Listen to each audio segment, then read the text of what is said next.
Good afternoon. I've been to a lot of conferences, and I know where you're at right now. It's like the doldrums. The coffee isn't really doing its effect, so I thought we could start with something like, let's get out of the room. Let's get a little bit of fresh air. In sorts, what I want you to do is I'd like you to think about your best memory. One of the best moments in your life. Where was it? When was it? What was happening? And actually go there. Allow yourself to picture it. For some of you, it might be the birth of a child, if you're parents. Maybe it's the time you got your name called when you were on The Price is Right. Maybe it's when you completed a year-long project with an amazing team and you felt this sense of pride and accomplishment. I have one of those moments. And I can tell you that it's not like any of those examples. See, for me, it happened in Napa. And it's not what you were thinking. There was no wine tasting. I was by myself in the woods. And I was on a walk through the trees, all alone. And I remember I could hear the birds. I could hear the rustle of the trees and the leaves. I felt the sun come through the trees and hit my skin and warm my body. I get chills just thinking about it. And I began smiling, and that smiling turned to laughter, the type of laughter where your cheeks hurt, the kind of laughter that we have when we're children. You're laughing so much that you're laughing at the fact that you're laughing. Remember how I told you I was all alone? Thank goodness I was all alone. Because if I wasn't, people might have thought I was nuts. In fact, maybe some of you think I was nuts. There was no wine, and this was not drug-induced. This was the moment that I first learned to like myself, to love myself. This was the moment that I learned that I could accept myself for all of my great gifts, and there's so many, but there are so many more messy parts of who I am, and I could accept that too, for the first time. I was 38. I know I look young, but it was recently. And I want to tell you about how I got there and what I learned from this experience. But I should give you a little bit of backstory. At the time, I was the head of global leadership development for Slalom Consulting. And I was traveling around the United States, working with the best and brightest leaders in the organization. I had a front row seat to their growth and development.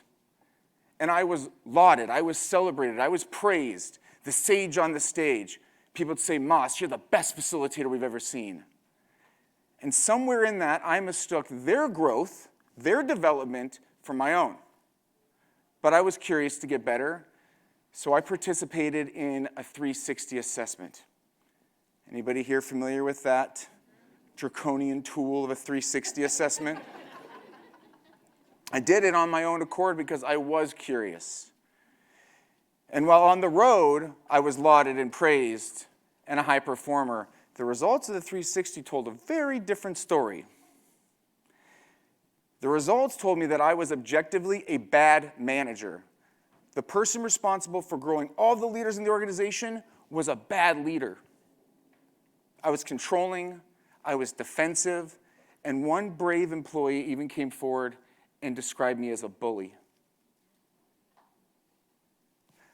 I was devastated, breathless, like that feeling of like getting punched in the gut and you're going to throw up at the same time. It was awful. I felt like the earth was slipping out from underneath me.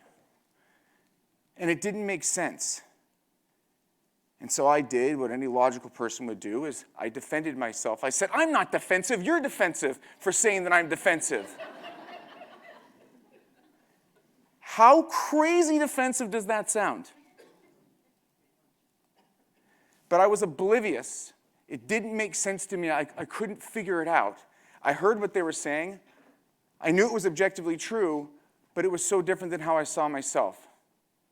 But I thought, I'm a leadership development expert. I can solve this. So I committed myself to it, and I had the best intentions. And I used all of my skills and tools that I used with other leaders, and I tried to apply them to myself. And I tried really hard, and I asked for more feedback, and I had more one-on-one conversations, and I let people know I'm really trying. And 6 months later, I had a conversation with my manager. Now, let's think about this. I already had one bad review conversation. I had a second conversation coming up. This could go one of two ways. But I was eager. I thought that she was going to say, "You've made a lot of improvement. We're really proud of you." It's not what happened. She said, "You haven't made much improvement."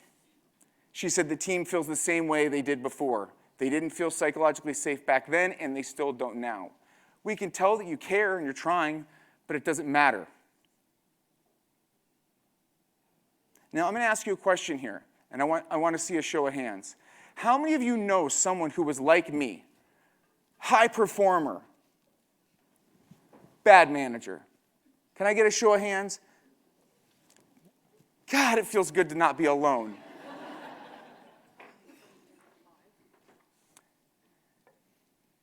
When I was in this conversation, I was certain I was going to get fired. And I loved my job. It was a dream job. And parts of it I was really good at. And parts of it I stunk. But I still loved it. I didn't get fired. My boss said, "I'm going to send you to a retreat in Napa. It's a week-long experience. I know other people that have gone, and it's helped them, and I hope that it does the same thing for you." So I found myself in Napa a few months later. And over the first few days that I was there, I did a bunch of weird stuff. Like, this was kind of a wooey experience. But I was all in. I was like, get fired or go to Napa and do some crazy things? I'm in, whatever it takes. Guided visualizations. Imagine 90 minutes of having a guided visualization through a sacred garden. I did that. 36 hours of silence. I like to talk. That was really hard. I did that too. And what I noticed over the first few days was that there was a voice inside of me that I didn't know was there, but was very active. And that was a harsh, critical voice. And it was constantly saying things like, "You're not enough, you're not smart enough, you're a fraud, you're an impostor." I think the voice came because I grew up with dyslexia and I struggled so much in school that I think the voice started then. But at some point, it became that ambient music where you got a song stuck in your head and you're like, I don't know where this song came from, but it's stuck in my head. These awful self-critical words. But as that voice became quieter, another voice emerged. A kinder, gentler voice. A voice of self-compassion. And I found myself in the woods, laughing hysterically, all by myself. And it was one of the best moments of my life. Because in that moment, I finally learned what it meant to practice self-compassion. And that's what I would like to talk to you all about. When I left this retreat, I was committed to making sure that this peak experience, that I was pretty sure wasn't drug-induced, that I could do something with that I could take it forward, that I made sure that I was different. So I did some research, and I came across the work of the developmental psychologists Robert Kegan and Lisa Lahey. And they talked about these two jobs. And one job we're all familiar with. It's the job we're hired to do. It's the job that our companies pay us for. Achieve, perform, set high expectations, and crush those expectations. And then there's the second job that they talk about. And this job was a bit more interesting. Because this job is what resonated with me so much. And I'm hoping that for some of you, it resonates with you as well. Because there's truth in it. And it's also a myth. See, they say that the second job is the single biggest waste of resources in organizations, and it's where people spend their time and energy covering their weaknesses, managing other people's impressions of them, showing themselves to their best advantage, playing politics, hiding their uncertainties, hiding their inadequacies, hiding their limitations, hiding. That is exactly what I was doing. I was hiding and protecting. The silly thing about it is that I was doing it in plain sight. Everyone else could see it. The feedback was objective. I was the only one who couldn't see what was going on. So for the rest of our time together, I'd like to share with you what are some of the key lessons that I have here and what can you do about this if you relate to any of this, if you recognize that maybe you're hiding and protecting or your team is hiding and protecting. We've been talking about trust and psychological safety today. Well, that manifests in this behavior. This is how it shows up. But I don't want you to be like me and be oblivious and be unaware that you're hiding. It's okay to hide, but we have to start with recognizing that it's happening, because then we can come out of the shadows. The first thing I learned is that I was mistaking self-esteem for self-compassion. See, self-esteem is good. There are benefits to self-esteem. And I was getting a lot of self-esteem from being on the road and being told how awesome I was. It felt great.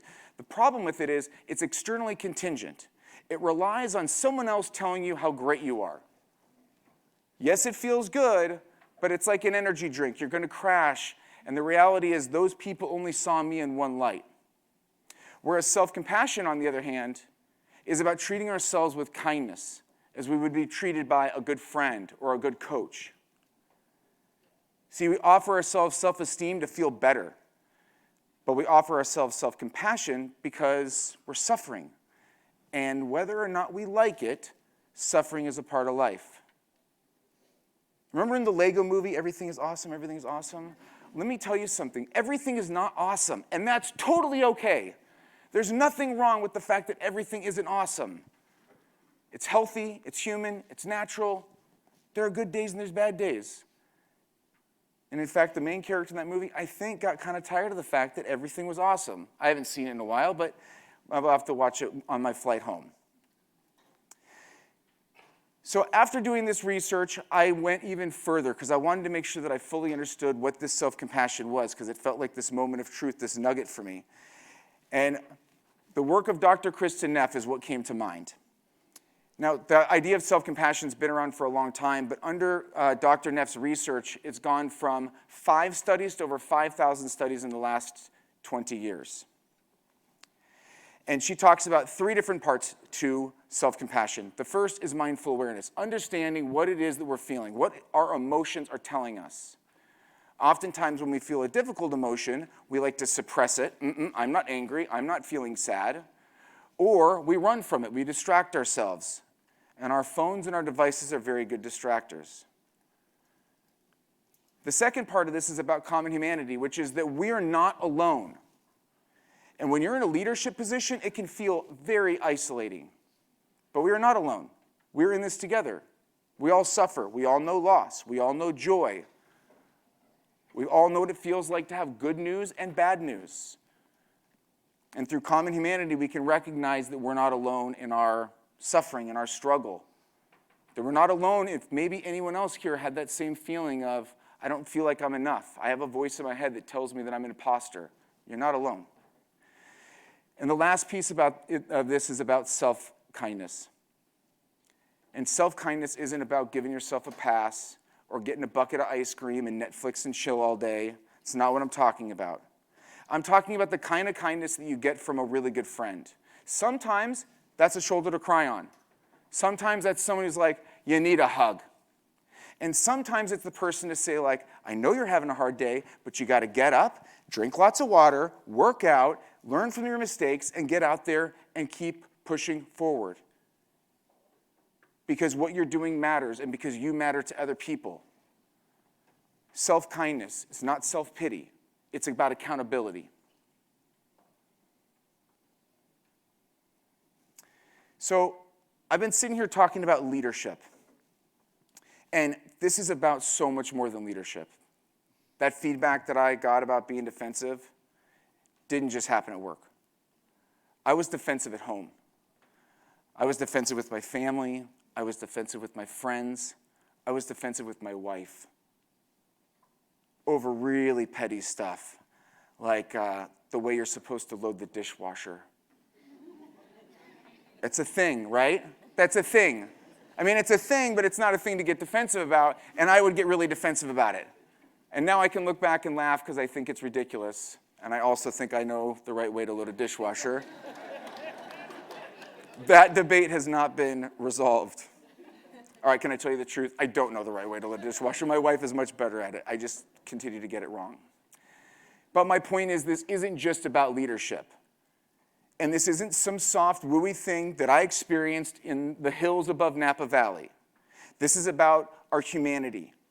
And when we break down as leaders, when we break down as teams, when we talk about trust and psychological safety and all of those things not happening, it starts right here. Every single time. Every executive, every leader that I've worked with, and thousands, it all comes down to some internal belief and some internal block that we all think, for some reason, that we're not enough. And I'm here to tell you, as somebody who has believed that for a long time, it's not true. You are enough, and you will still have days where you feel like you're not. And that's why self-compassion is a practice. It's not a one and done. We don't get to check this off a list. We continue to do it. So what does that look like? And I want us to think about it in the context of Kristin Neff's model. So, for example, when we think about mindful awareness, mindfulness could happen through yoga, it could happen through journaling, it could happen through meditation. Whatever it is that works for you is fine, as long as it allows you to actually be present with what's happening without judgment. What am I feeling right now without judgment?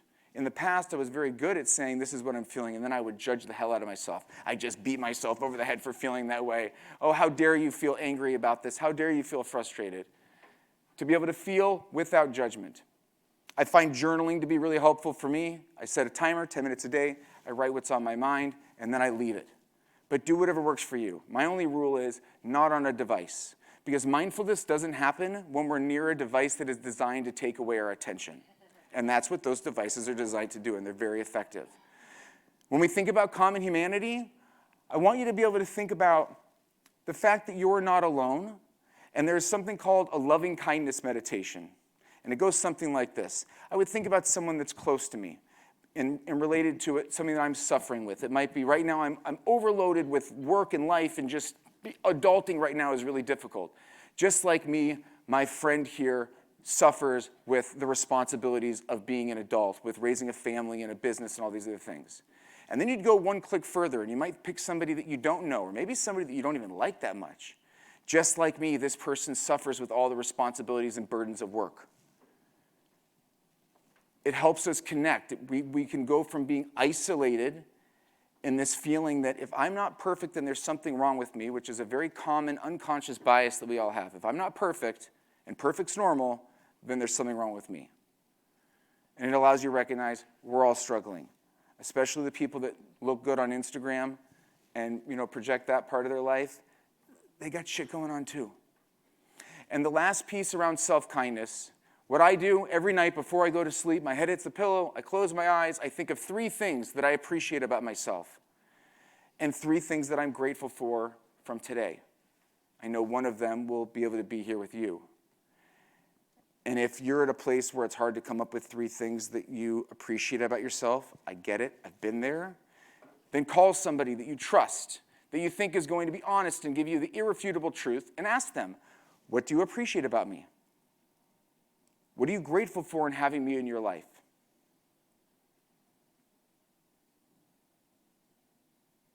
As I leave here today, I want you to think about one thing.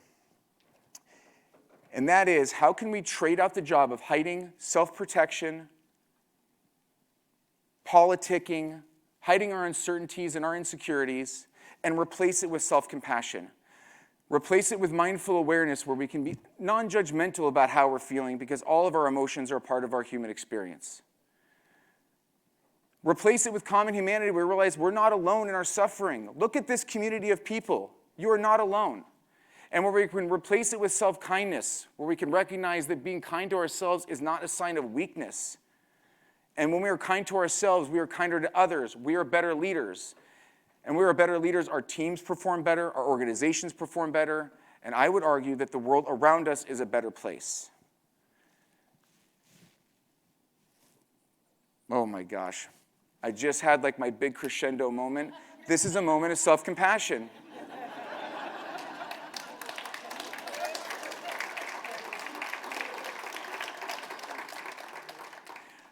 Let's be friends to ourselves so that we can be better friends to each other. Thank you.